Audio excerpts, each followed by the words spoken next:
Assalamualaikum warahmatullahi wabarakatuh. Anak-anak, bagaimana kabarnya? Mudah-mudahan selalu baik dan dalam lindungan Allah. Kali ini kita akan belajar tentang perkembangbiakan pada tumbuhan. Kemarin kita telah belajar tentang perkembangbiakan pada manusia.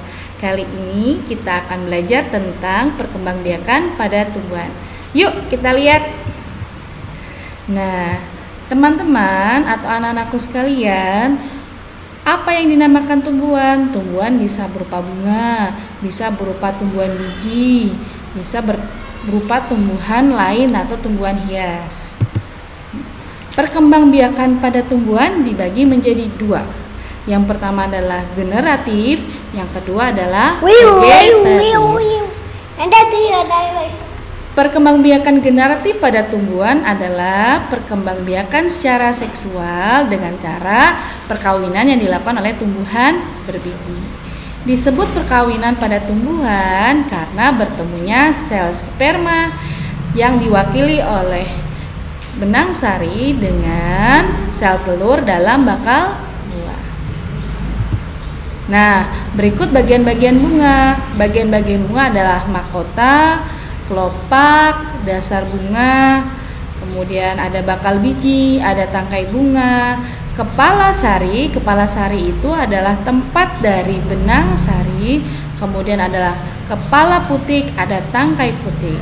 Nah, di mana terjadi penyerbukan? Terjadi penyerbukan ketika kepala sari yang isinya benang sari menempel di kepala putik. Kemudian benang sari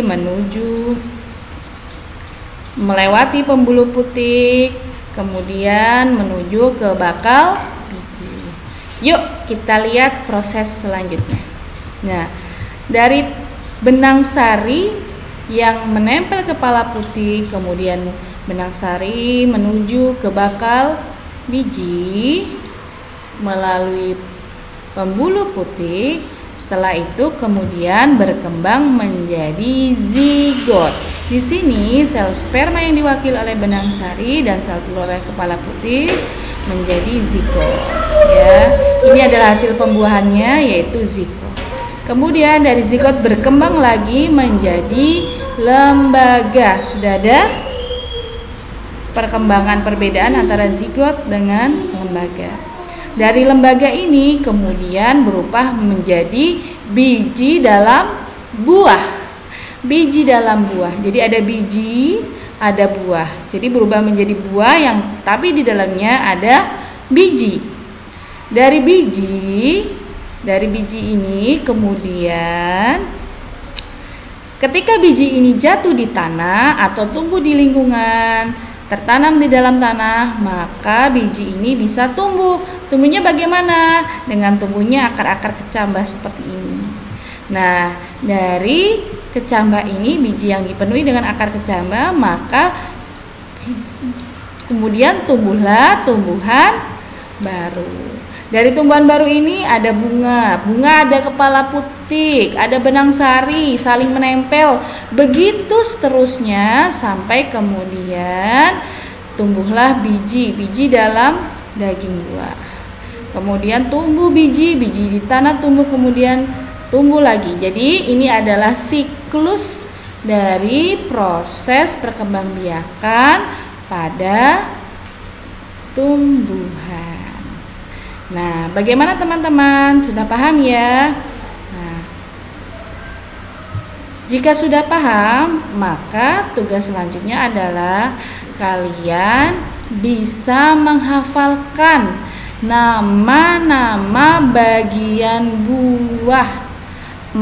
Nama-nama bagian bunga, dan kemudian bisa menyebutkan atau bisa menjelaskan proses penyerbukan melalui gambar. Ya, tugasnya Bu Ari ulangi. Yang pertama adalah mengetahui bagian-bagian bunga. Dan yang kedua tugasnya adalah bisa menjelaskan proses penyerbukan melalui gambar. Itu saja untuk materi hari ini. Semoga kalian akan bertambah paham.